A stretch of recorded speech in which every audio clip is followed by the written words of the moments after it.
ಓಂ ಗುರುಭ್ಯೋ ನಮಃ. ಸರ್ವರಿಗೂ ಶರಣಾರ್ಥಿಗಳು.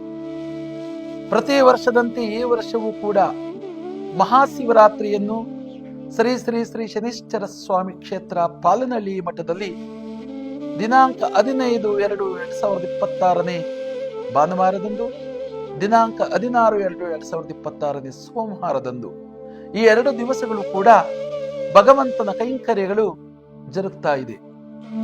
ವಿಶೇಷವಾಗಿ ಈ ವರ್ಷವು ಅನೇಕ ದೇವಾನು ದೇವತೆಗಳ ಉತ್ಸವಗಳಿರುತ್ತೆ ಮತ್ತು ಶನೀಶ್ವರ ಸ್ವಾಮಿ ಯಾಗವನ್ನ ಮತ್ತು ರುದ್ರಯಾಗವನ್ನ ಲೋಕ ಕಲ್ಯಾಣ ಅರ್ಥಕ್ಕೋಸ್ಕರವಾಗಿ ನಾವು ಹಮ್ಮಿಕೊಂಡಿದ್ದೀವಿ. ಆ ದಿನವೇ ಈ ವರ್ಷ ವಿಶೇಷವಾಗಿ ಭಕ್ತರ ಅನಿಸಿಕೆಯಂತೆ ಇಷ್ಟಾರ್ಥಗಳ ನೆರವೇರಲೆಂದು ಇಲ್ಲಿನವರೆಗೂ ಕೂಡ 30 ವರ್ಷಗಳ ಕಾಲ ಪ್ರಾರ್ಥನೆಯನ್ನು ಸಲ್ಲಿಸಿರ್ತಕ್ಕಂತಹ ಒಂದು ಮಾತಂಗೇಶ್ವರಿಯ ಪೀಠದಲ್ಲಿ 133 ಅಡಿಯ ವಿಗ್ರಹದ ಸ್ಥಾಪನೆಗೋಸ್ಕರವಾಗಿ, ಪಂಚಲೋಕದ ಸ್ಥಾಪನೆಗೋಸ್ಕರವಾಗಿ ಭೂಮಿ ಪೂಜೆಯನ್ನ ಹಮ್ಮಿಕೊಂಡಿದ್ದೀವಿ ಗೋಧೂಳಿ ಲಗ್ನದಲ್ಲಿ. ಮತ್ತು ದಿನಾಂಕ 16/2/2026 ಲೋಕ ಕಲ್ಯಾಣಾರ್ಥಕ್ಕೋಸ್ಕರವಾಗಿ ಬೆಳಿಗ್ಗೆ ಮೊದಲಿನಿಂದಲೂ ಕೂಡ ಉಚಿತ ಸಾಮೂಹಿಕ ವಿವಾಹಗಳನ್ನು ನಾವು ಹಮ್ಮಿಕೊಂಡು ಬಂದಿದ್ದೀವಿ.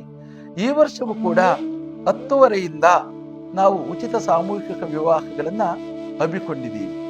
ಮತ್ತು 5048 ಜನ ಮುತ್ತೈದೆಯವರಿಂದ ಏಕಕಾಲದ ಪೂಜೆ, ಕಳಶೋತ್ಸವ ಕಾರ್ಯಕ್ರಮಗಳನ್ನು ಕೂಡ ಹಮ್ಮಿಕೊಂಡಿದ್ದೀವಿ.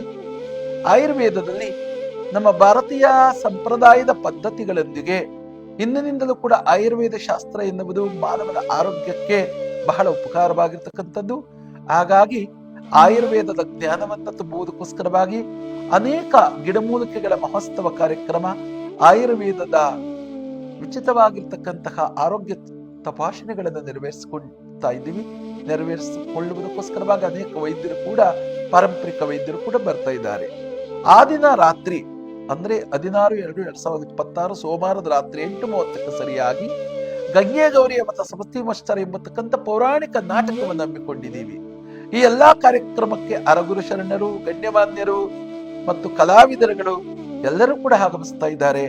ತಾವೆಲ್ಲರೂ ಕೂಡ ಭಗವಂತನ ಕೃಪಕಟಾಕ್ಷಕ್ಕೆ, ಯಾಗಕ್ಕೂ ದೈವ ಮಂದಿರಕ್ಕೂ ದೇವತೆಗಳ ಆಶೀರ್ವಾದಗಳ ಪಡೆದುಕೊಳ್ಳುವುದಕ್ಕೂ, ದೇವತೆಗಳ ಉತ್ಸವಕ್ಕೂ ಕೂಡ ತಾವೆಲ್ಲರೂ ಕೂಡ ಬಾಜಂದರಾಗಿ ಭಗವಂತನ ಕೃಪಕಟಾಕ್ಷಕ್ಕೆ ಪಾತ್ರರಾಗಬೇಕೆಂದು ವಿನಂತಿಸಿಕೊಳ್ಳುತ್ತೇವೆ.